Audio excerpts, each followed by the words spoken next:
Where'll you be going? Texas? Damn, son, where'd you find this? Go on, make it happen. And now here's Steve and Michelle. Welcome from the heart of Dripping Springs. We are Mallet and Michelle, hosted by me, Michelle Lewis, and Steve Mallet. Michelle Lewis. She seems all right. She's okay. How you doing? I'm doing good. Do you have vacation brain? I totally have vacation brain. I'm already checked out. I have a story here about the Saharan dust, and when I was writing it, I was like, I don't freaking care. I'll be gone. You're so checked out. Your face is naked. Yeah. You forgot your face today. I shaved my goatee off for the first time in probably at least 10 years. Why'd you do that? Because I'm going to be on vacation. I'm not even taking a razor. So when I come back, it'll all be grown out again. But yeah, try something new. It does. I keep touching my face though. Yeah, you better be careful because your face will break out if you keep touching it like that. It's already happening. Hey, I want to thank our very special sponsors today, M. Elliott Studio, Capital Farm Credit, Nomic Power Solutions, and Mallet Integrity Team, and Pigpen Barbecue. Thank you very much. They're closed today. I know. Damn it. It's Monday. We'll be there. Well, actually, I won't. I'll miss it for 2 weeks. Oh, well, I'll just send you pictures. Yeah, please do. I'll send you pictures. Send me pictures of the fajita tacos, please. Steve, did you know who Kinky Friedman was? Did you know him prior to moving to Texas? No, never heard of him prior to moving to Texas. Texas Monthly called Kinky Friedman the most quotable Texan ever. But I'm gonna have a little correction on that. Kinky was not Texan. He wasn't. He was born in Chicago, but he might as well have been Texan. He seemed like he was Texas through and through. He actually went to the University of Texas at Austin. He actually studied psychology. Psychology, can you believe that? Yep. But his family started a ranch called Echo Ranch. Or Echo Hill Ranch? I did not know It's out Wimberley area. Oh, is that right? I didn't yes, know that. And it's a Gold Star family ranch. Oh, really? Which is a really cool thing. But he has some amazing quotes, and I can kind of go over it. But, he ran for governor at one point. In 96, right? 96. Yeah. And he was also I think it was 2006. Oh, yeah, sorry. 2006. It was 2006. Yeah, 2006. And his campaign slogan was, "Why the hell not?" Why the hell not? Yeah, that was his campaign. He was running against Rick Perry. He was running against Rick Perry. As an independent, right? But he was also a musician. And he had his band. It was called Kinky Friedman and the Texas Jew Boys. Well, I saw that and I thought, what would happen if somebody did that today? How fast would they be canceled if they named their band that? Well, one of his most popular songs was called "They Ain't Making Jews Like Jesus Anymore," and "Get your biscuits in the oven and your buns in the bed." So, but he was on Saturday Night Live. I did know that. And I read a little, I think it was in the Texas Tribune, that Robin Williams and John Belushi and somebody else all came down to see him at one of his shows once. And they, got to meet him and he introduced himself and all that. It's pretty cool. He seemed like a really interesting character. He was very, what do they call it? Musical and literary. A literary aficionado. He just was very wonderful with his words. And so I thought one of the things I would do with kind of some of his famous quotes. And he said, "When I die, cremate me and sprinkle my ashes in Rick Perry's hair," which I thought was really funny. About Trump, he said, "Don't be PC, but don't be petty." Ooh, that's a good one, actually. "Money can buy you a fine dog, but only love can make it wag its tail." Oh, I know. "Beauty is in the eye of the beer holder." Beer holder. I got one. Oh, what's that? "I support gay marriage because I believe they have the right to be just as miserable as the rest of us." That was mine. I had that one too. "The first thing I do if I'm reelected is demand a recount." Oh, and remember, y'all is singular, all y'all is plural, and all y'alls is plural possessive. And the reason why I cut that one out, y'alls. Because your father, who just moved here from North Carolina, and he's trying to figure out, didn't he say something to you about y'all? He said, "Good morning, all y'alls on one of our family texts, and I haven't had the heart to tell him yet that wasn't right. But I applaud him for trying. He's trying to fit in, and he's doing a great job, and he's really loving. He's over there at Jovi Belterra, that new apartment building. It's been really good for him. So I'm just going to give a shout out to Larry Mallett because he is the sweetest. He's a good guy. He's the sweetest guy. Hard to believe I came from that gentleman. Thought this whole time you were found under a rock, trolls or under a rock, and yet you were you have human parents, which is shocking to me. But my mom's a sweetheart. My dad's a great guy. So I'm glad that he's here and a Dripping Springs resident now. So, well, good. Hey, I've got my real estate minute. And I have some very sage advice from a real estate mogul that you may have heard of. His real name is Robert Matthew Van Winkle. Oh, I know who that is. Also known as Ice, baby. Vanilla Ice. Yes. So he was on a podcast, and he shared his real estate wisdom. He had a show on HGTV, like a design show. Oh, did he? Yeah, he was really good. Yeah. He's interesting. Is he? I'm telling you, he's an interesting guy. Obviously he's an interesting guy, but on this podcast, he gave 5 tips for successful real estate investment. And the number 1 tip was record a chart-topping song. Well, you know why he probably said that? Because he was smart. He took his money that he made and he invested into real estate. So Ice Baby sold an estimated 160 million copies worldwide. And that was released in 1990. That's a great song. I hear it on the radio. I still think it's a great song. But he said we were selling 1 million copies a day easy, which is crazy. But it was a good song. There was nothing like that on the radio at that time. No, there wasn't. Anyway, so then he says buy properties in a diverse range of markets, which actually is pretty smart. Develop a game plan and a specialty, which is also smart. So know what you're good at. Stay away from what you're not. If you're not good at houses, like being a landlord for houses, and then stay away from that. Maybe get into commercial. There's tons of different varieties of real estate investment.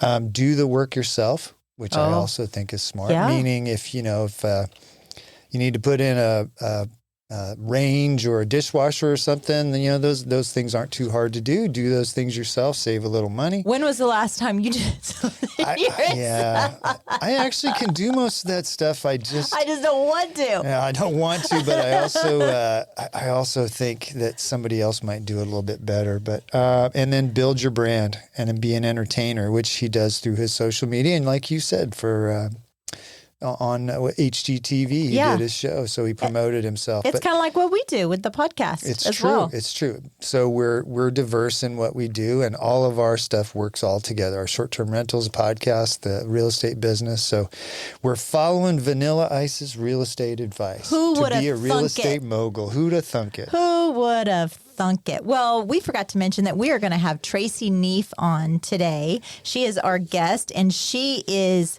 the longest running coach of the Hi-Steppers in Dripping Springs High School. In her bio, she'd been at DSE. She just retired. Yeah, DSE, 30 years. DSISD for 30 years. 30 years. I can't imagine there's too many other people that have done that. No, I can't imagine that either. And just I'm interested in the stories and what she has to say. I want to know how she kept all those girls in line after all those years. Bless no, her. That's not for me. Well, Texas is kind of the birthplace of the dance drill team format. In 1939, the most famous, the Kilgore Rangerettes, were founded and credited for the full concept of the drill team. Very military precision dance team.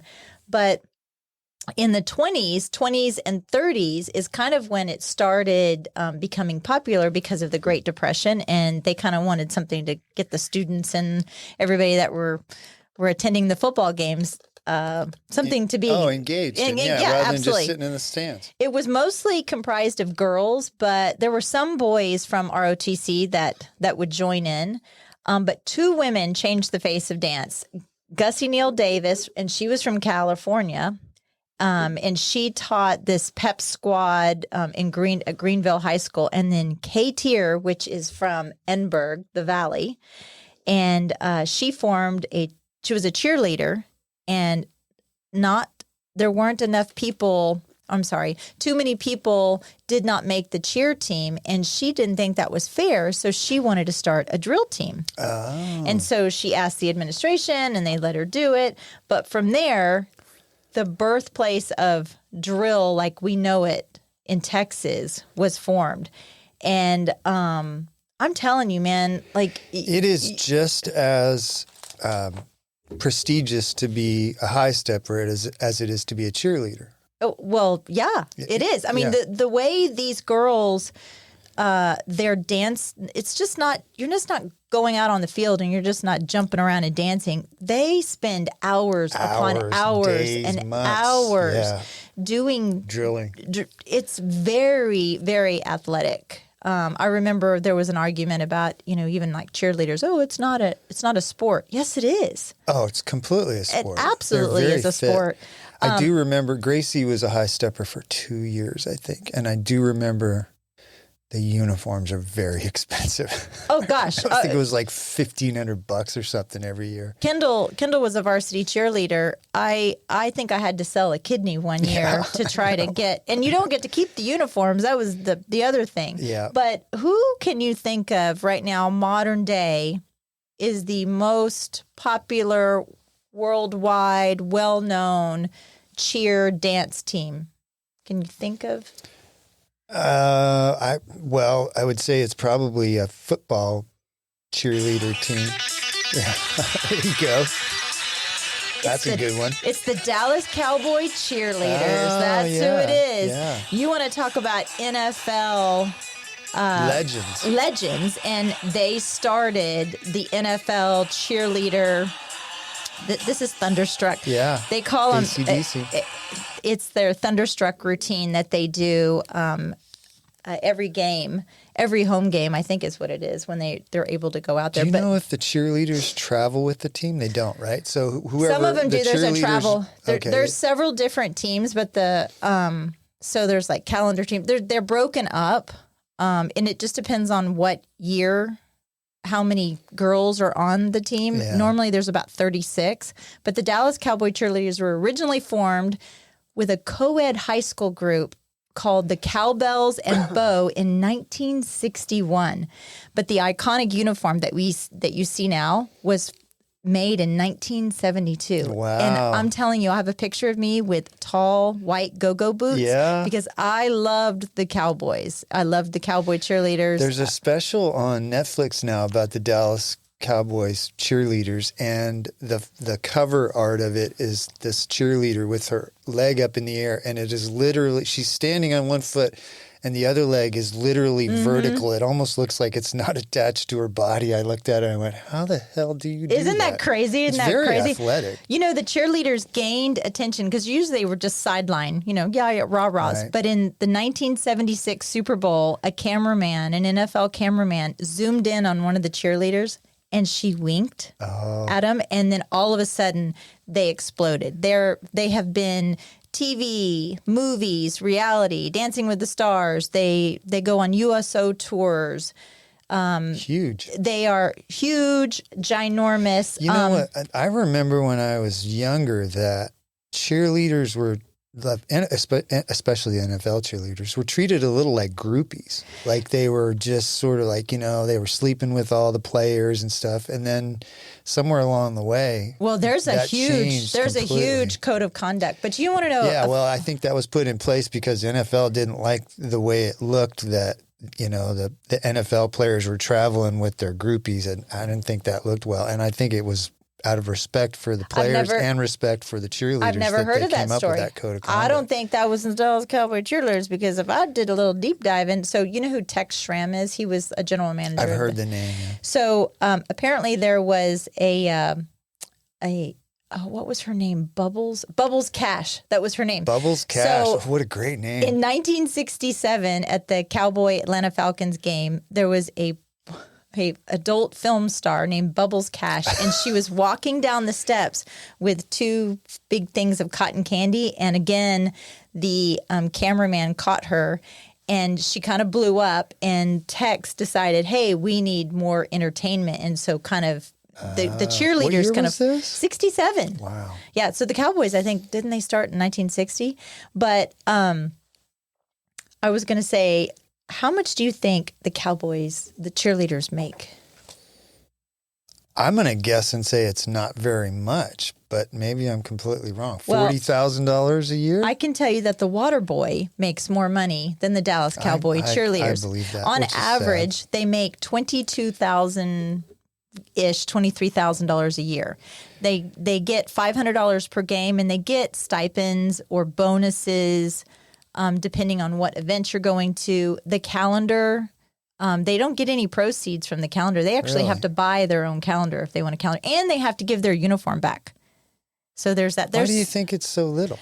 Because I think Charlotte Jones, which is the daughter of Jerry Jones, which runs the. I'll just be honest with you. I think that they are cheap SOBs, and I think they don't value what these women do. And I think that this Netflix documentary is actually going to backfire on them.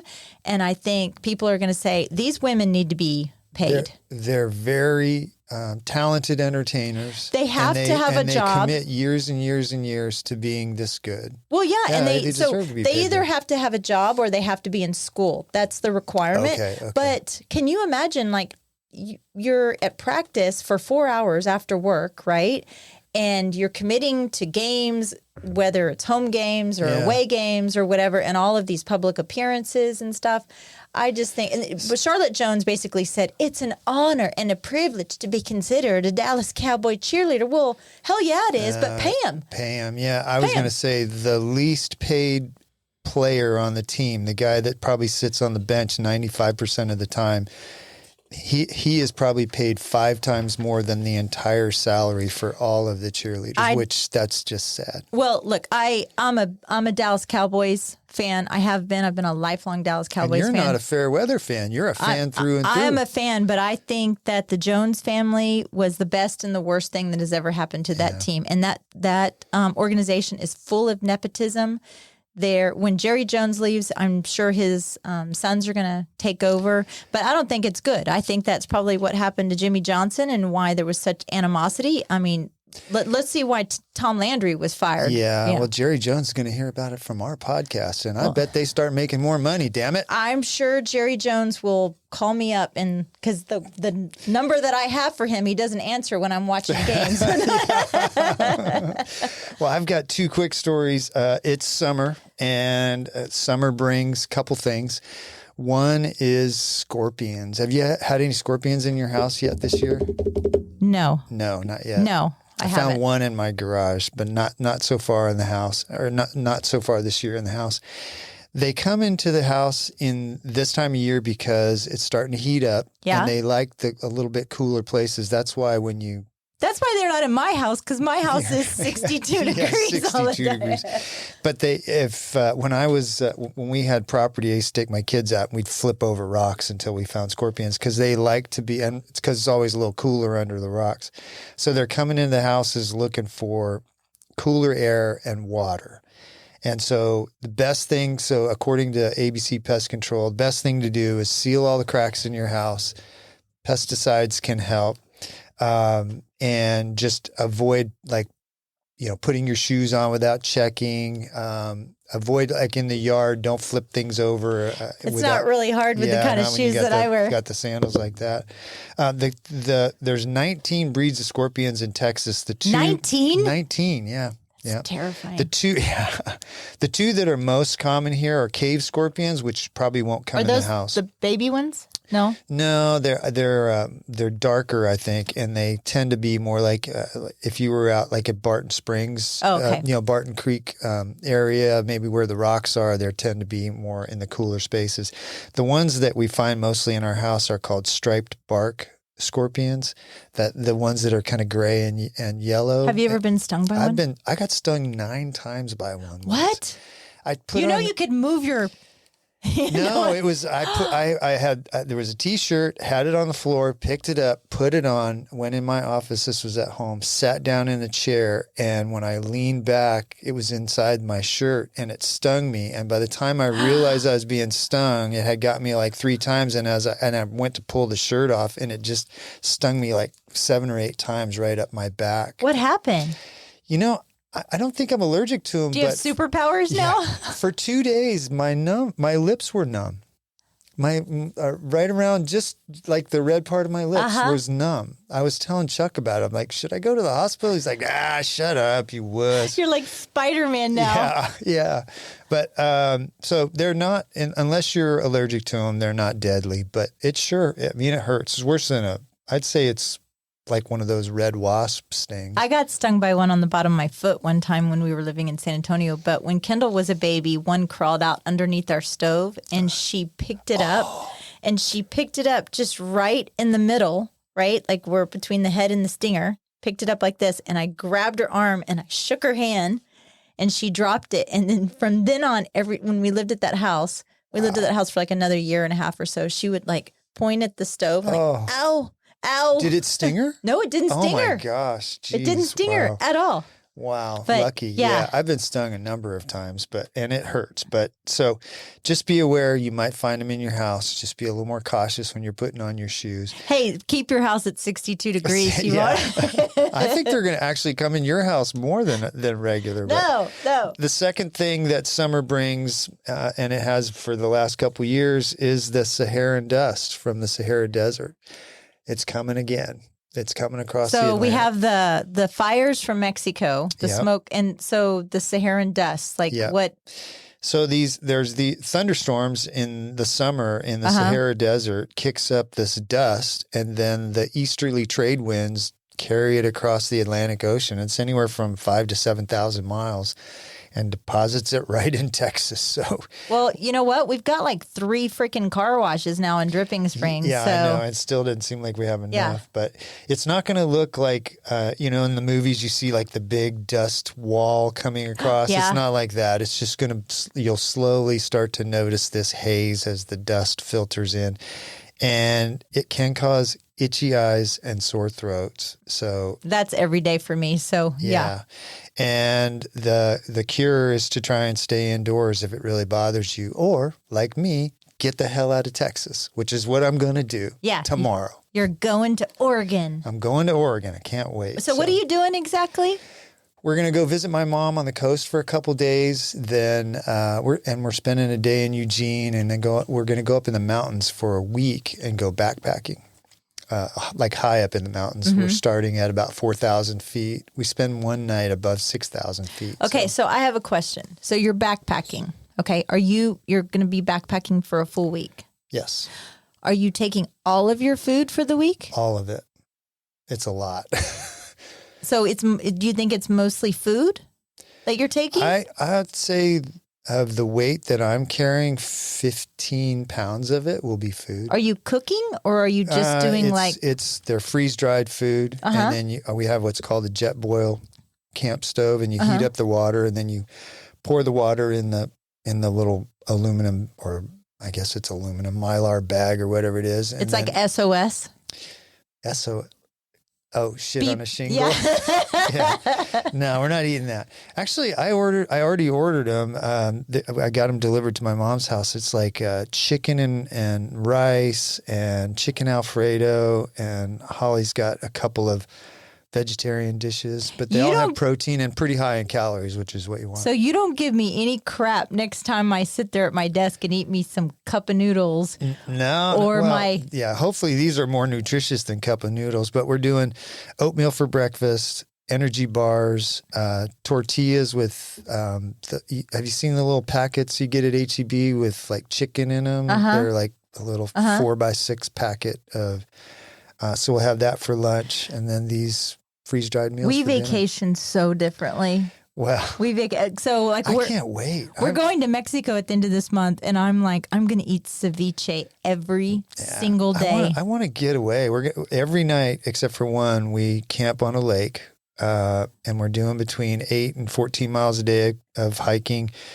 with some serious elevation changes, and it's going to probably be in the 40s at night, which I can't wait for, and then maybe 70 during the day. That is what makes this world go around. They need people like you, people like and me, they need people like me. Yep, that's right. That's right. Well, the amount of money that you're spending to go to Mexico, I probably spent on camping gear. So I think our trip for both of us, all inclusive, is with the flight, $5,000. Maybe. I didn't spend that much on. Maybe. Well, actually, for two of us, I probably spent $3,000. By the time you buy a tent, sleeping bag, I mean, you get good stuff. It's expensive, but it's worth it. I hope that I enjoy it as much as I anticipate I'm going to, and I hope I don't come back and Holly and I say we're never doing that again. Please, no bears. So what do you have to look out for? Creepy crawlies there? Is there snakes there? I'm sure there are, but not like Texas. Not like anaconda snakes are going to eat you in your sleeping bag. I hope not. No, the things I think we're most going to have to be aware of are like squirrels and mice and rats and things. Squirrels. Well, they get in your food. Oh. So I do have a bear canister, but I didn't get it for bears. Oh. I got it so that in the middle of the night something doesn't chew into your backpack and eat your food. Are you sleeping on the ground? Or are you sleeping in a tent? We're sleeping in a tent on mats. Okay. We have these ultralight insulated mats, which were way more expensive than I thought. What I want you to do is I want you to take a picture of when your tent's all set up, okay? I want you to take a picture of the inside of your sleeping area. And then when I go to Mexico, I'm going to take a picture of my hotel. Okay, so this is the way. So you know that bathtub in your hotel room in Mexico? That's basically Holly and I will be sleeping in just slightly bigger than that bathtub. So let's do that. Let's do a comparison. Okay. We'll do that on our social media. We're going to get Tracy Neef in here. Yeah, so let's take a little break and we'll be right back with Tracy Neef. Are you tired of being left in the dark when the power goes out? Say goodbye to blackouts with Nomic Power Solutions. As your full-service Generac dealer, they offer individually designed backup power solutions. From start to finish, they've got you covered. Nomic Power Solutions, keeping you powered up. Call or text 512-387-4232 or visit nomicpower.com. Follow on Instagram at Nomic Power for updates. Nomic Power Solutions. Protect your home, protect your family, stay ready. Proudly sponsored by... At Capital Farm Credit, they understand that owning land is more than just a transaction. It's a legacy, a future, and a place to call your own. For generations, Capital Farm Credit has been the trusted lending partner for land loans, farmers, ranchers, and rural dreamers just like you. Their personalized loan solutions cater to your unique needs, making the journey to land ownership smoother than ever. Capital Farm Credit, your land, your legacy. Visit CapitalFarmCredit.com or Mark Rutledge at 512-892-4425. Capital Farm Credit, an equal credit housing lender. Interior design should be an investment in your life and home. Let M. Elliott Studio transform your space, where interior design meets excellence in Central Texas. Beyond just selecting colors and furnishings, team principal and owner, Montana Elliott, is a trained and licensed interior designer. With her knowledge of architectural principles, building codes, space planning, and design theory, her team will work with you to understand your needs and lifestyle. From concept to completion, M. Elliott Studio is committed to enhancing your space with a timeless and classic style. Ready to redefine your space? melliottstudio.com, 512-781-0224. This portion of the show is brought to you by the Mallet Integrity Team of real estate professionals. They are based in Dripping Springs and bring you over 45 years of combined experience helping people reach their hill country real estate dreams. When you want the best in town, call them at 512-829-2062 or look them up at malletintegrityteam.com. And now, here's Steve and Michelle. Welcome back. We are here with Tracy Neef. How are you? I am doing great. Welcome to the show, Tracy. Thank you. I've known you a long time. Yes. A long, long time. Our boys started out in a league called the Hill Country Cowboys. Yes. A long Football. Football? Yes. Football and wrestling. Yes. They were little and they wrestled. Hill Country together. before DSYSA. That was Yes. DSYSA Is was that not right? a thing. How long ago was that? Was it 20 years? 2004. That's three, 20 20 years, Michelle. probably, That's yes. math. Wow. It's math. Wow. It was that It long was ago. that long ago. Yeah. It's been a while. Goodness Yeah. gracious. Tracy, how'd you end up in Dripping Springs? Well, honestly, I went to Texas State, Southwest Texas at the time, and I got a degree in dance and decided that's what I was going to do for my life. Was just looking for a job. I graduated in May, and my friend called and said, hey, there's this little tiny town west of Austin, and I think they have a position you might want to call. So I called. I had no idea where Dripping Springs was. Couldn't even place it on the map. Asked my dad, because he drove back and forth to Fredericksburg through here most of his career with Shell Pipeline. And he's, it's this tiny little town, west. You just drive out Oak Hill and you can't miss it. You'll just hit a light and that'll be it. So I applied and got the job. And It was a teaching job back then. well, it was a dance job. Really? Drill team did not have a class period at the time, so that was all after school. But I taught special education for the most part. That was most of my day was in special education for probably the first 5 years, and then gradually that became more of a dance position then. So That's cool. So you just retired after 30 years I did. from this May little town. 31st. Yes. My goodness. It was, so it's been a great place to work. So this is the only Dripping This is Springs the is the only place you've only ever school worked. I've ever taught at. That's amazing. Yes, it really was. Has anybody else been there that long? There were a couple of people before me. I don't think Coach? there's anybody Coach? after me. Coach Waite? Yeah. I don't know if there's anybody after me. Yeah, Coach Waite. He's been here a long time. But as far as at the high school right now, I think I was the tenured individual. But I think there's a few people that have 20, 25. But Were you like the godmother of Dripping Springs High School? I don't know about that, but I definitely, as far as High-Steppers goes, I mean, that was definitely my, claim to fame. Yeah. That was kind of what I built and what I was known for. But Tell us how great. the High-Steppers, that whole thing got started.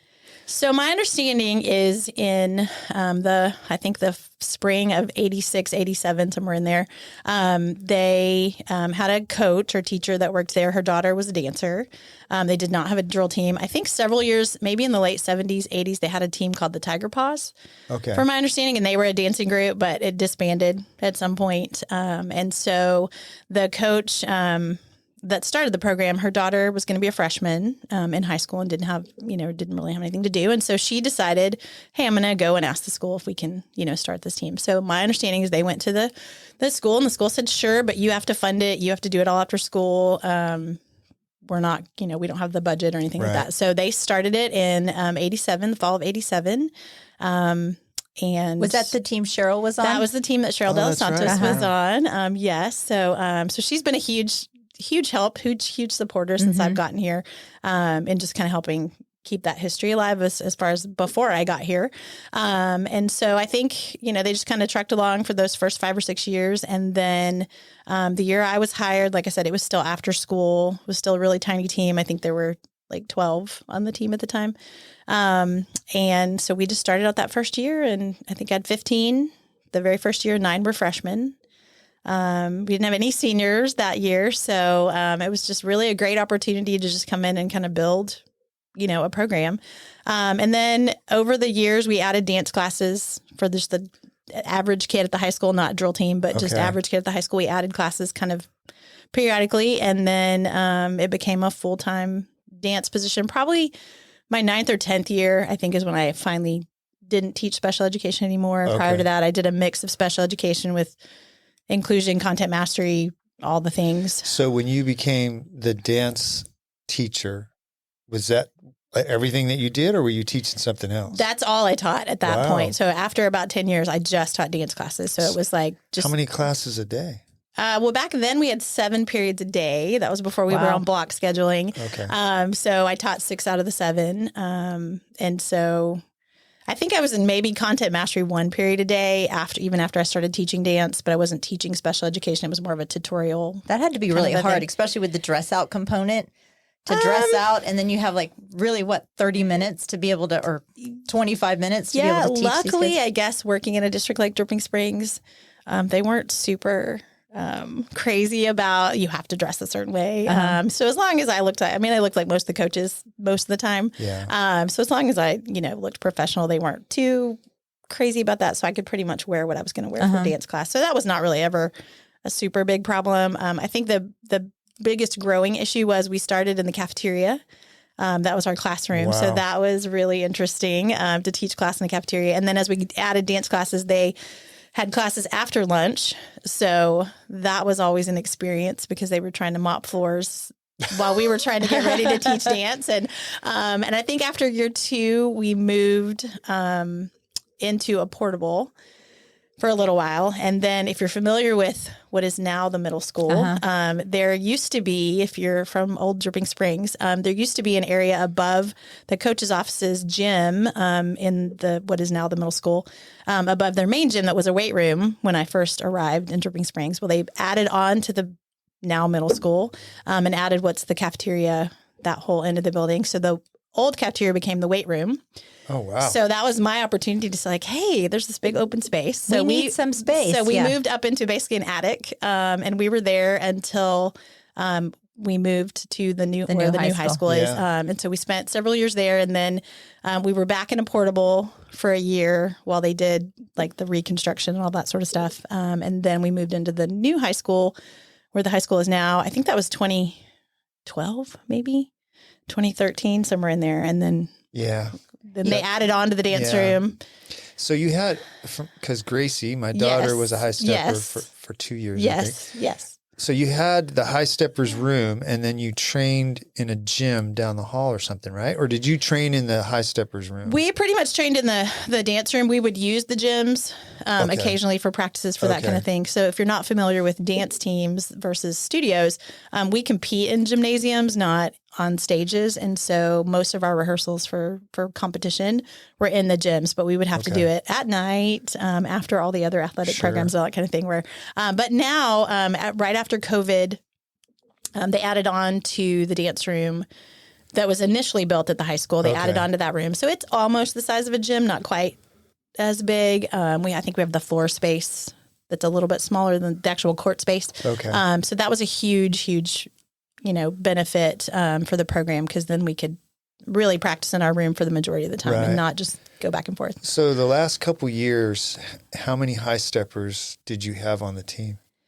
We fluctuated anywhere from 24 to 28. Last year we had 26. The year before that we had 28. I think next year they have 26 again. Why the fluctuation? The fluctuation. I think it's just the interest of kids and the number of kids we have. We started a JV program 7 years ago. Yes. Prior to that, we probably had anywhere from 30 to 40 on the team every year before we had JV. And then we started JV about 7 years ago. And so it's about 20-ish on both teams, 20, 24. So the fluctuation, I think, just comes from the kids that decide they're going to stay in the program or just kids that move into the program, just kind of the interest in general. Are most of the girls that come in, are they all girls? We have always had girls up to this point. I don't know if that's why. I don't know why. We just don't have the interest, I guess, in the male population here. But so far, we've only had girls. Just curious if a boy wanted to be a high stepper, you wouldn't have excluded him. You just never had anybody to ask. No, and I get that question almost every year, especially we have a Dance for Athletes class now, which is primarily made up of male students. And so I get that question every year, well, can I try out? And I'm like, sure, you can try out. You just have to be able to do, what they do. Right. So it's not been because we've excluded anyone. It's just we've never had the interest. Yeah. Do you guys work in concert with the band in your routines? Not necessarily for our routines. The only kind of way that we correlate or I can't find my word. The way that we work together is during halftime. Coordinate. That's the word I was looking for. They play our music for halftime, and so that's really kind of the only place that we kind of cross over. But they're great. The band is always, I will say, from the time I got here until I left, the band has always been a huge supporter of our program, and they do everything they can to sound the best they can for when they play our music, despite that they have all the other things they have to do to prepare. And so Mr. Lancaster, who was there before Mr. Woods, and then Mr. Woods are great about coordinating with us. And then we always practice usually once a week during football season with them just to prepare for halftime. Yeah. You do new routines every year? We do new routines every year except for so far, and that could change now that I'm gone. But in in 2000, we started doing a piece that we call Magnificent Seven, just because that's the song that's performed too. But we do that at homecoming, and that's our kick routine that we do a bow ripple, and everybody goes crazy. So we do that one every year at homecoming. And then in our finale for our spring show that we do in April, in the year 2000, we started doing a piece called Phantasmic. And so those are the only two pieces that repeatedly come up every year. Other than that, it's brand new material every year. That's got to be a lot of work to do that. From when you enormous amount first of work. started to the end of your career, how did technology change? Oh gosh, That's a great question. We just recently cleaned out, because I'm a bit of a hoarder, I will admit. We just imagine after cleaned 30 out our years. storage room after 30 years, and there were actually one or two cassettes. Oh, wow. Lots of CDs, lots and lots of CDs, and then USB drives. So as we kind of progressed through my time, before it was recording music, really using, a boom box, Right. pushing record and Yeah. recording music, and kind of mixing music that way. And then, of course, when CDs came along, that just made it that much easier to be able to share music and that kind of thing as far as with the team. And then USBs obviously kicked Game that up a whole changer. notch, Yeah. because then we weren't carrying around portfolios Yeah. of CDs at competition. Not only did you have to be a dance teacher, you had to learn how to mix music, right? Yeah, so that's a skill I acquired. Probably not necessarily in the beginning, because in the beginning I probably relied more on the companies camps that we went to. Like they already had pre-mixed music. Right. But definitely probably around year 10 or 12, when technology started to really shift in the early 2000s, I was like, oh, wait, like I have to, like, if I want it to be cool and I want it to sound like all these other cool, songs or whatever, I had to figure that out. So yeah, I had to learn a couple different programs over the years, but it was a lot of fun. I enjoyed Did doing you that. guys set up a YouTube channel eventually, or did maybe a parent did that? We had several parents who had their own channels. We had a channel at one time that we just it was a private channel, and we shared, videos, that kind of thing. And then definitely Google Drive changed the game completely in terms of being able to share, videos and music and that kind of thing. And so I'd say we relied heavily on Google Drive once that became available. Prior to that, it was probably through YouTube. I just think it's so funny now, like the kids could walk in and, now they just like put their phone next to mine and we share, Oh, yeah. we share videos or music or whatever. And, before it was like, okay, well, I'm going to have to record it, and then I'll have to make a CD, and then I'll have to send it to you. I mean, it's just changed. I'll put it in the mail. Yeah, I'll put it in the mail, that kind of thing.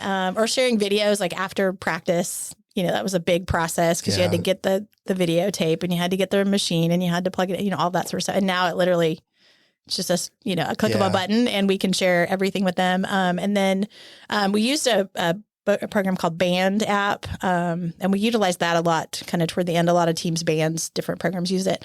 And we can upload videos to that really quickly. Was it kind of like Huddle? Kind of like Huddle. Yeah, sort of like that. Same thing for football. So but.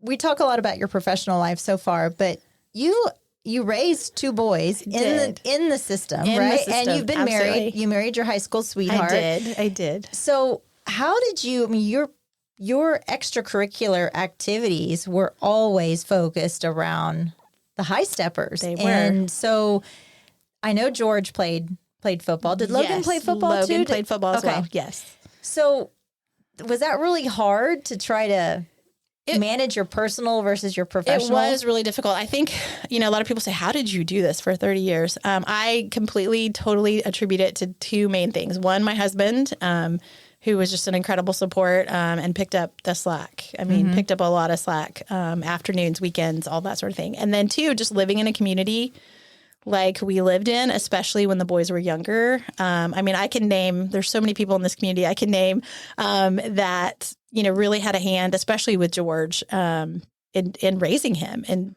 picking him up from daycare and keeping him, in the afternoons, teachers at school who'd like, oh, he can come hang out in my room, while we're at practice. So I really I don't think I could have done it had we lived anywhere that maybe was, a little bigger or a little more spread out. He was like a preacher's kid, so he was always at school. Very much so, yes. Well, his middle name is Cody, so George Cody is what we called him when he was little. And so it's funny, you can tell the people in the community where they were in his lifetime. Because they called him George because Cody. of what they call him. If they call him George Cody, then they knew him, when he was younger. And if they just know him by George, they probably met him, in high school or whatever. But it really was difficult. And there were times when I was like, is this right? Am I doing the right thing? Are they missing out? And we've had those conversations, especially now that they're both grown. And they're like, no, Mom, like, it's just what our lives, it's just what our lives were. Like, they got off the bus at the high school and came to the dance room, and that was just what they did. Did the girls ever just show up at your house? No, not really. Especially back then. Especially when I first started and didn't have kids, I spent so much time at the school that they didn't need to come to my house. And then just to keep that boundary as far as like this is my home life versus mine. Yeah. But really, we were at the school. I mean, they didn't have to go to your house. They didn't have to go to my house because we were at the school or we were at an event. Yeah, that's a good segue to one of my biggest questions for you. So you led and taught probably hundreds of girls over the years. Yes. How did you manage all those big personalities, those girls, without getting them or preventing them from killing each other? Because sometimes that drama can get really... She only lost a couple of them where she let him duke it out. That seems like a big task. I think what I learned as I got older, especially, I think it was more difficult before I had kids. Because before you're a parent, I don't know if you really can like sit back from a situation like that and really like go, okay, this is what I should do. You just kind of react. Right. So yeah, there's probably a few things early in my career that I probably would go back and be like, oh, I probably shouldn't have said that, or I probably shouldn't have done that. But I think especially once I had children and I could come from a parental viewpoint, especially when dealing with like students and parents, it was a whole lot easier to kind of step back from the situation and say, okay, if this was my kid, how would I want this to be handled, or how would I want them to behave? And so I think it was a whole lot easier after I became a parent to do that. There were always some that I don't know that I ever reeled in. There's a few personalities I can think of right off the top of my head that I'm like, I don't think I just managed it. I don't think I ever fixed it or changed it. You saw them walking across the stage at graduation and went, well, okay. Well, they're done. They're gone. Yes. So I think there were a few of those, but I'd say for the most part, it really just came down to trying to create, and we talk about that in Hi-Steppers, more of a like we were a family, we weren't just a team. Yeah. I think of all the teams of the high school, I really do think they spend probably the most, because they don't really have an off season to speak of, where they're away from each other. Like we go from one season to the next, to the next, to the next. And then it just starts over in the summer. So I think just always trying to emphasize, hey, we have to treat each other like family because we are together so much, and we're going to fight and we're not going to get along, but we have to figure out a way to kind of get through that. Respect each other and patch it up at the end. Yeah, and fix it and talk about it. I think that was probably the hardest part, is to get girls to talk to the problem versus about the problem. Right. You talk about evolving yourself, just like your style of teaching has kind of changed. But what do you think has changed more, you, or do you think the teenagers have changed? Ooh, good one. Oh, gosh. I think a little both, probably. I think for sure since COVID, and I know people talk about that a lot, but for sure since COVID, I think, I don't know, the kids have changed. They're still teenagers. I mean, when it comes down to it, people ask me that all the time. Are they really that different? I don't think they're different. I just think the society that we live in is so different. And because they went through that, and Logan was one of those kids, he graduated in 2021. You think it was the cutoff of the socialization, or you think that that just delved them more into, they were already very reliant on technology and social media already, in not great ways. And I think it just pushed them further into that. And so it's just been really hard to get them to talk and have conversations and just be in life versus being in their phones. I think and phones, I love them, but man, necessary evil. It's a battle. Yeah. There's a trend that schools are talking about, making kids either leave their phones someplace or put them in a bag so that they don't have them during the day. Do you agree with something like that? I really do. Dripping Springs last year, 2 years ago, maybe, we went to a policy where they couldn't have them out in class anymore, and they have these little pockets they're supposed to put them in. And I think you either have to go all or none. Right. Like, I don't think because trying this happy medium, like, oh, sometimes they can have it out and sometimes they can't. And because they can't regulate it for sure. No. They can't regulate it. And then it becomes a matter of how teachers regulate it. And if you have a teacher who doesn't regulate it ever, and then they come into like my class where I was like, no, you don't need it in dance class. There's no purpose for it in dance class. Then it just became it's a battle, you know, and you're the bad guy. Good cop, bad cop, you know, kind of thing. From the stuff that I've read, the thing that bothers kids the most is that they're missing out on something. So if some of the kids are on their phone and some of the kids are not, the kids that are not are like, they're panicked because what are they doing over there? Yeah. Yes. So if everybody's got their phone in a bag or in a locker or whatever, then they're all going to be much more focused on what they're doing. Yes. I think that's something we need to look at as a society. For sure. Yeah. At our camps in the summer, we alternate going to T-Bar-M and New Braunfels every other summer with the Hi-Steppers.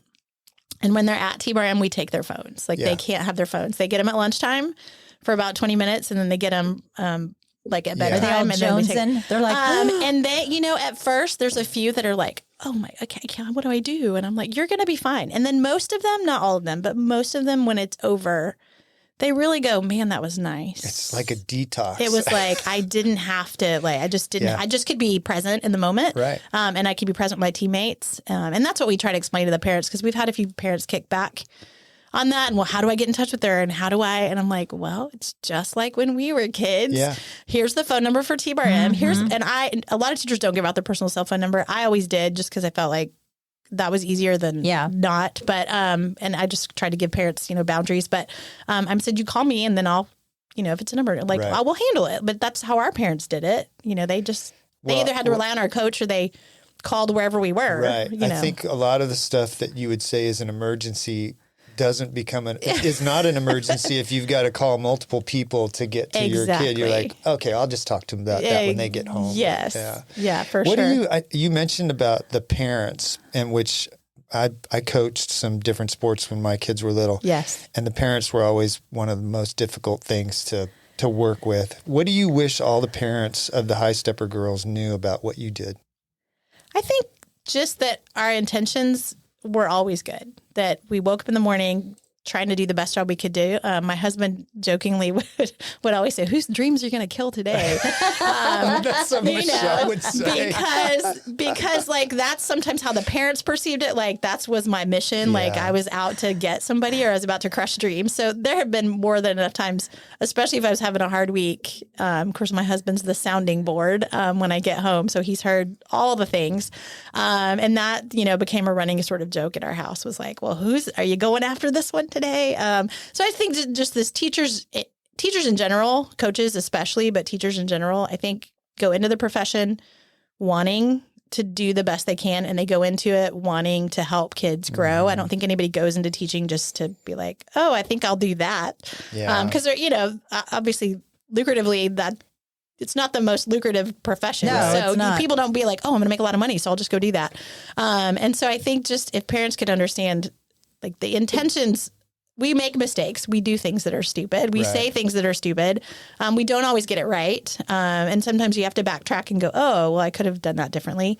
But I think that in general, teachers and coaches across the board, especially at Dripping Springs, I mean, I can't think of a teacher I ever met at Dripping Springs that didn't have the best intentions. Right. They might have made mistakes and did dumb things, but they always had good intentions. To piggyback off of that, you've had hundreds and hundreds of students that you have taught. Does one stand out in your mind of the impact that you've made where they've come back? A former student has come back and now they're, you know, I mean, you have students now that are mothers, right? Yes, and I coached their daughter. I was going to say, have you ever, I did. A few years ago, a person who was on my first team, she was a sophomore on my very first team. I had her daughter on the team. And that was like a really full circle moment, like, whoa, this is crazy. And we still keep in touch. That was really awesome because we had kept in touch, you know, since she graduated. So just to watch her daughter grow and then get to be a part of that was really awesome.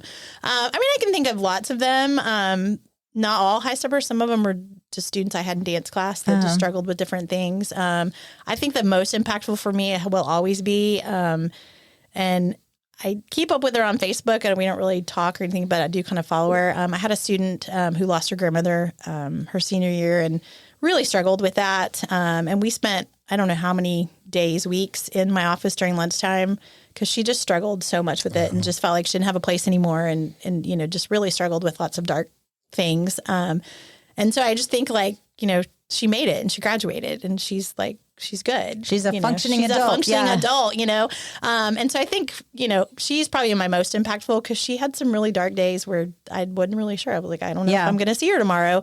And we had lots of conversations about that, like, because she was like, nobody cares. And I was like, no, I care. Hello? So I need you to come back tomorrow because I care. And so she came back. And so I think she's probably my most impactful one, just in terms of I can actually say that, like, I know that I made an impact. I know that I made an impact. I mean, a lot of them tell you, like, oh, you made such a difference. You taught me so many things and, this and that.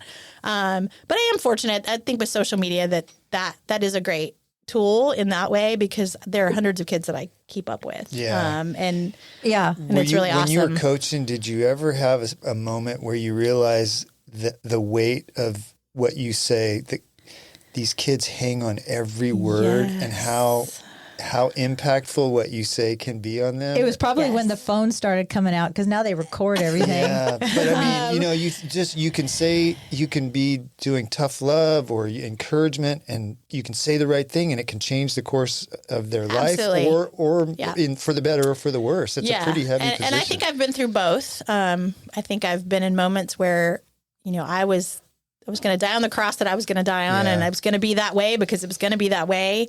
And I think back now, like, well, maybe if I'd been a little more flexible, they would have continued, with that journey. They would have stayed on the dance team. Maybe not, but maybe they would have, or maybe they would have gone a different direction. So yeah, I think that probably every year, there are moments either way that I can look back and think, oh, I know that I helped them be able to, persevere and stick through that, or I might have been the catalyst that caused them to go the other direction. Yeah, and I think, do you think that you had a reputation of being tough? I think it depends on who you talk to. A funny story, my niece is a dance teacher right now. She just finished her first year. She graduated from A&M. And when she got to A&M, she met a student in her orientation, whatever, that was, oh, I'm from Dripping Springs. And she was like, oh my gosh, my aunt teaches in Dripping Springs. Oh, okay. Well, who's your aunt? And so she told her, and the girl's reaction was like, oh, she was so mean. And I didn't even teach her. So that was kind of the funny. And I think that's probably what I found most of the time is that the girls that were in the program, of course, there were some who were like, we can't stand her. But I think it was more people outside of the program looking in. I think you're right. Yeah. And them hearing stories, like not being in the midst of it, but just hearing stories about it, that they were like, oh, she's so mean. And she said, but I definitely considered myself an old school coach. And so I was pretty, like, I stuck to the rules, and if this is what the school said we're going to do, that's what we're going to do. And so I think that kind of, got translated into... My impression of you when Gracie was there is that you were tough, but with love. That you were really trying to do the best, but you didn't let them get away with crap. That's what I tried to do. Well, you were herding cats, basically. You had 20-something young girls with just hormones and drama and everything else. So somebody had to be the adult in the room. And I think it was right. I think people on the outside, if they weren't in the program and they just saw a snapshot of you, they're like, wow, she's mean. She's tough. But you know what? You had to be in order to get these girls to perform. Well, and have the program that you did. I mean, you guys have won many, many accolades nationally and statewide and regionally, and that's attributed to you. So thanks. I appreciate that.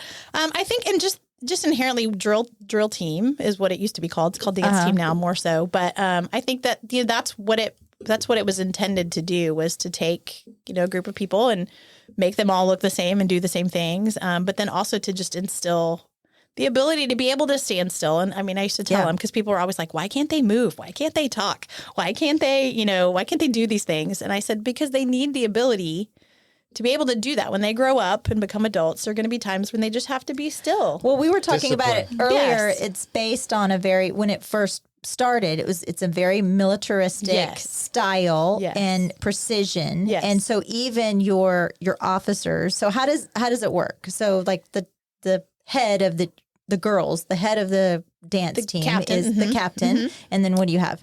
We have either senior lieutenants or junior lieutenants. Okay. And then we had social officers that did more of the like social parties, that kind of thing. And then the team. Yeah.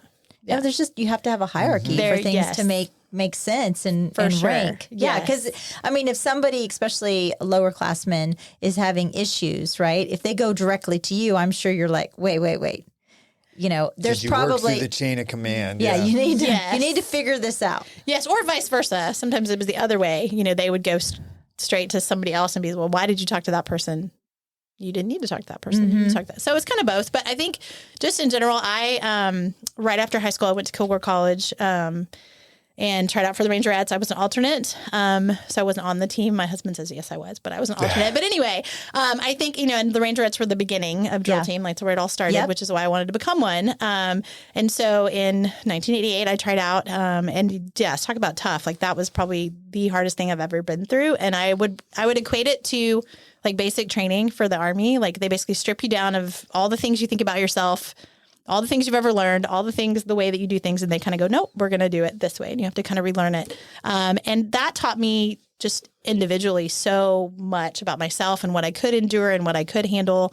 And I think for me, it was always just to try to give them the best of both worlds. Like, yes, the fun and, you know, the trips and the dancing and all of those things were great. And they were a big part of drill team, but just what can I learn about myself and can I get through? Like, yeah, this is hard, but can I get through it? My mom was a Rangerette in the early 60s. Yeah, awesome. I've talked about it before. So it was That's right. It was a great, it was the hardest thing I ever did, but I was only there for a semester, but I wouldn't trade it for the world. Like, I think my mother was there. Yeah. I mean, it was hard, but, and so, you know, I just tried to always do both, like give them that discipline, but then also make it fun. But definitely tough love for sure. Yeah. What do you think, just Dripping Springs School District in general, how's it changed in the last 30 years? Oh gosh, just growth. I mean, and we talked about that a lot in the last 5 years, as a high school campus and just among teachers there. And I think, when I started in 94, there were 600 students in the high school, like the entire high school. And that's like a class now. That's like the freshman class. And so I think, if you were here during that time, the biggest thing you probably would say is just that community, that family feel that you get when you have that few students, and everybody from freshman to senior, they all know each other and they know each other's brothers and sisters, and, they live next door to each other and all that sort of thing. And so I think just trying to hang on to that, I think, has been the biggest struggle. And I think they've tried really, really hard, and in some ways have been really successful of trying to do that. But just with growth, that just becomes difficult. From the not management side, but the what do you call Administration. it? Administration side. Do you don't sense that there were changes over the years? Because I know a lot of the parents think that the school districts run a different way now than it used to be. Yes, I would say definitely there. It's definitely run a little more from a business perspective, I would think, and it's run more from a budget perspective than maybe student driven in some ways. And I think that's probably just what probably naturally comes with growth. I don't think that's just because that's the way they wanted it to be. But I think with growth, you obviously have to have money to be able to make that work. And you have to build all the things and fix all the things. And so figuring out where to spend that money and make it valuable to everybody in the community is really hard when you have that many students. Sure. And so I think that's probably the biggest difference, is just them trying to figure out where, what's the priority. And I think I would say for the most part, it's still driven by the kids, like what's best for the kids. I think it's just harder to successfully make everybody in the community happy about that, because that's a good point. Because where my kids' interests are, that's a good point. That's where my biggest complaint when my kids went to school, especially like Logan and Tate's age, was I always kind of felt like if the school was very centric on college driven. Like if your kid wasn't going to college, if you were outside of that little bubble, there was no place for your kid. And I, having one that went into the military and now he's completed his military career and he's going to med school. Right. I was a little bitter about that. It was like, look, especially I have one that's dyslexic.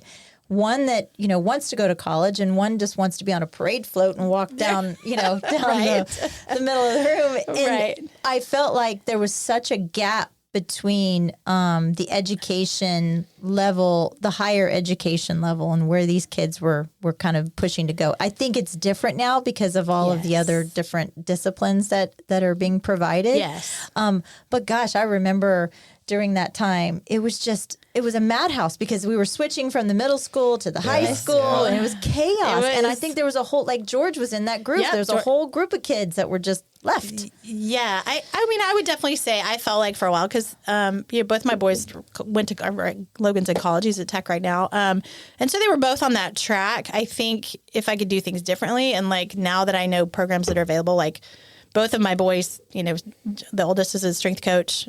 We think Logan's probably going to head that direction, something with, PT, kinesiology, whatever. And so now they have personal training certification, they have, personal fitness, all these different classes. Yeah. And I'm like, oh, if we just had that, 5 years ago. But I think, so in that growth, I think growth gives you both. It gives you a lot of negatives because it's hard to manage and it's hard to make everybody happy. But also I think because we've grown, that created a lot of those programs because we had so many kids that needed something other than the college route. I think before, probably 2012 or so, it really was, we were really tiny. And then as we got bigger, 4A, 5A, it was like, oh, we got to get all these kids to college. Like that became the mission, was like, everybody's got to go to college. And then I think as more people moved in and the demographic changed, then they said, oh, wait, like all of these kids are not going to probably be successful in that route. And so it opened the door for those CTE courses that we have now, which are great. Welding, health, there's so many health and medical professions. Yes. There's so many fields right now that kids can literally walk out of school and have they can skills. Have great careers in those things. And so I think growth, it's just one of those necessary evils. I think it brought a lot of negatives in some ways, but then I don't think we'd have any of those things if we hadn't grown. Like, I don't think those programs would have, because the need, it's just like with drill team. Like when High-Steppers started, it was this tiny little, program. There was 15 kids in it. They didn't really have a need for a dance program because they only had 15 kids in it. Well, as we kind of worked and built that interest, and we said, oh, now we have 20, now we have 30, now we have 50. I think that's the biggest our team was ever, at 50 kids. So can we try to add a dance class? So I think it's with anything, that growth creates the needs, but then a lot of things come with that because then you have to support that and you have to fund it and you have to, find the happy medium so it doesn't go so far one direction. The wrestling program's a great example of that. We didn't have a wrestling program to speak of, and then we helped start that wrestling. We did. I was going to say in your bio, you said you were the first wrestling coach. Of record, the first coach of record. Yeah, you don't have to say that part. You were the first I was the first wrestling coach. I have a plaque, so that makes it official. So like that program, my oldest didn't really show an interest in wrestling. Ever, because it's Texas and we really don't have that here. But through Hill Country Cowboys, we met a family who was big into wrestling, the Rivera family. I'll shout out to them. And so my boys got all of us. Kind of got all those boys that were in Hill Country Cowboys and said, hey, come wrestle with us at 3F and B Caves. And so, we kind of went on that journey, and my boys enjoyed it. I don't think it was ever their passion sport, but they enjoyed it. And so as we got through that, these kids were super successful. They were doing really well at meets. They were doing all these things. And then especially the Riberas, again, I'll shout out to them because I think they really drove probably that for the most part. From the club to the actual sport. I will give them, Jenny and Mark, I will give them props for that because they really, were kind of the driving force behind, like, we could do this. Like, this is the only UIL sport we don't have. And so we said, okay, well, we all said, okay, let's go to the school board and let's see. So we went and they basically said, we can't fund it, just kind of like drill team. We can't fund it. But if we have somebody at the school who's willing to be like the coach of record, so when they go to meets, then sure. We were paying for our own. First, we didn't have uniforms. We're paying for our own uniforms, our own hotels, our own entry fees. We were like, okay, We're bringing peanut butter and jelly sandwiches. We're doing for it these all. kids, Yeah, and- we did it all. And now it's a huge program. They have boys and girls wrestling at the high school. They've had, and I think I remember at the board meeting, I think we were like, if you do this, we can guarantee you'll have you'll have state champions in wrestling. Yeah. And I think the very first or second year, one of the Riberas, I think Jonah and Luke. Both Wow. won state. And so we That's were like, we cool. told you it would happen. that's And cool. so that's been a fun. But again, they started with, we were practicing in the really old The asbestos gym. the asbestos gym asbestos at, gym, yeah. at the old admin building. That was kind of our, that was our home. And so I think growth, it just comes from what's happening in the community and having parents that are willing to be like, hey, let's do this and let's make it happen. So Tracy, the last 30 years in July and August, I was gonna you've say, prepared yourself to start a new school year, and this year you're not I doing am not. And it has been a really weird, I'd say starting from probably March to now. Yeah. It was because my assistant that I had last year was hired to take my spot. So that was really awesome. So Kayla Roper will be the new director. Oh, so we're awesome. super excited for her.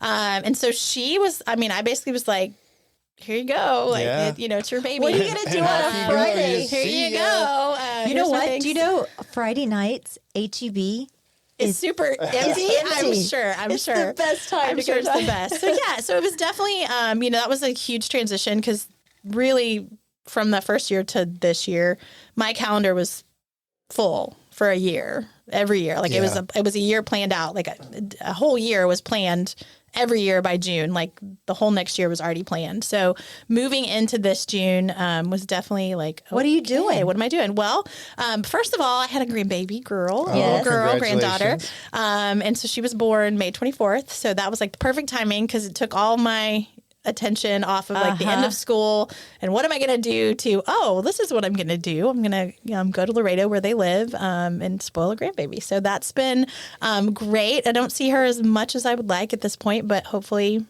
as we move into the summer, we'll get to do that a little bit more. But so I think I still don't have a plan and I still don't have an idea They of what say I'm that going to do. When you retire, you should take like 6 months or a year and not decide to do anything. Just kind of see the lay of the land and adjust and then go That's from kind of what there. we're doing. My mom lives in College Station, so I've spent a lot of time there. We lost my dad 2 years ago. So part of the decision to retire was like, wait, I don't get forever, with my parents. And so definitely after my dad died, it was like, whoa, okay.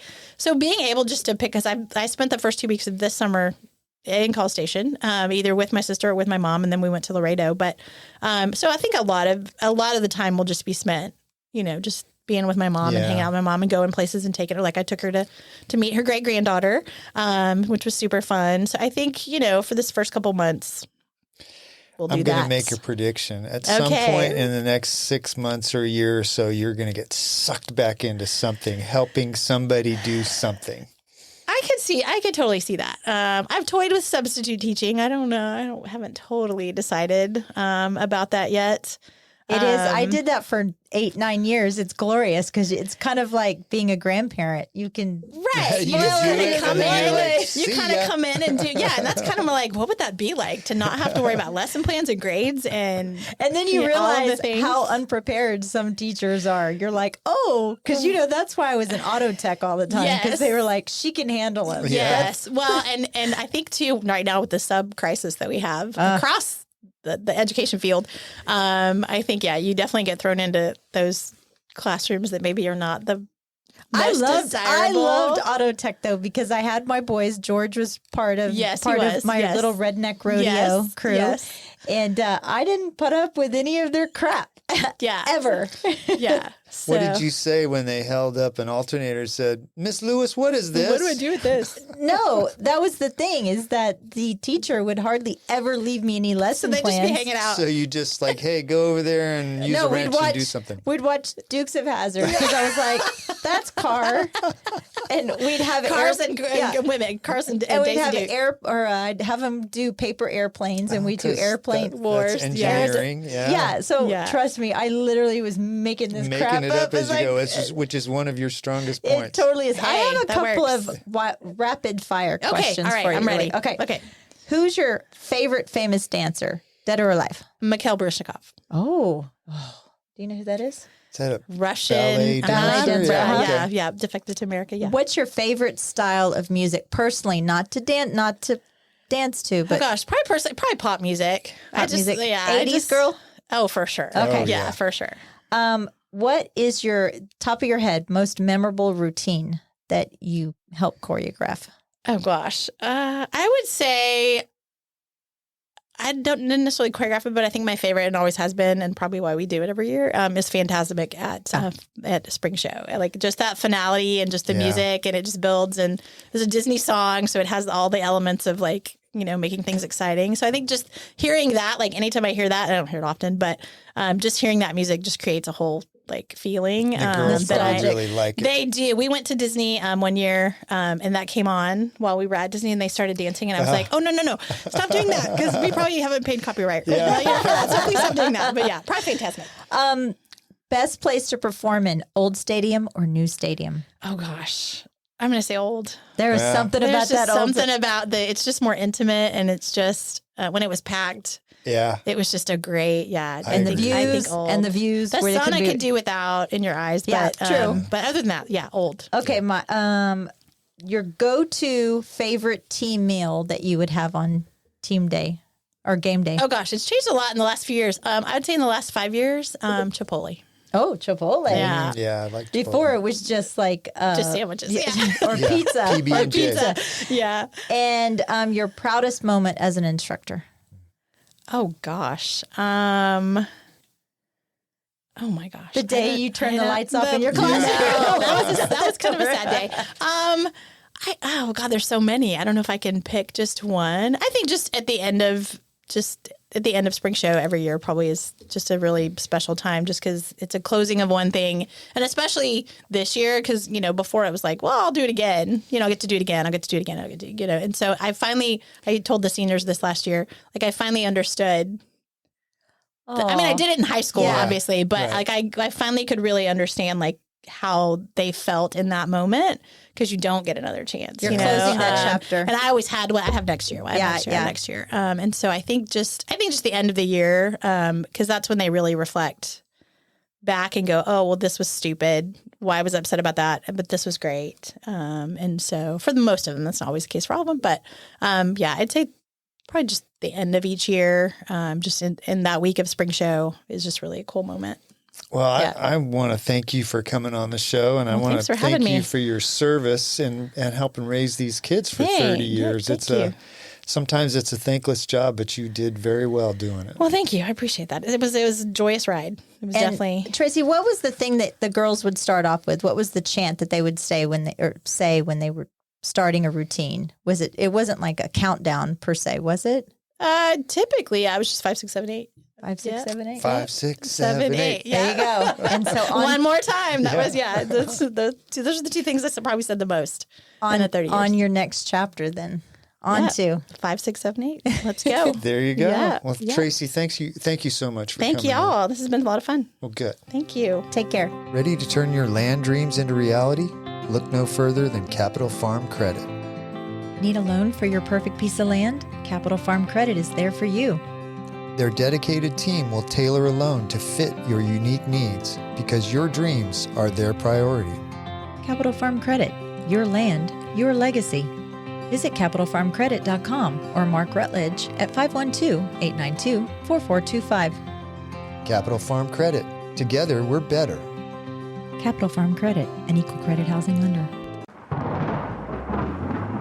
Nomic Power Solutions, keeping you powered up. Get to know your local full-service Generac dealer. Cody and Dylan with Nomic Power Solutions are a veteran-owned, Texas-based Generac dealer and installer. Offering low monthly payment options, it's never been easier to gain independence from the grid. Call or text 512-387-4232 or visit nomicpower.com. Follow on Instagram at Nomic Power for updates. Turnkey service including design, plumbing, electrical, and permits. They even offer set-it-and-forget-it maintenance plans. Nomic Power Solutions. Protect your home. Protect your family. Stay ready.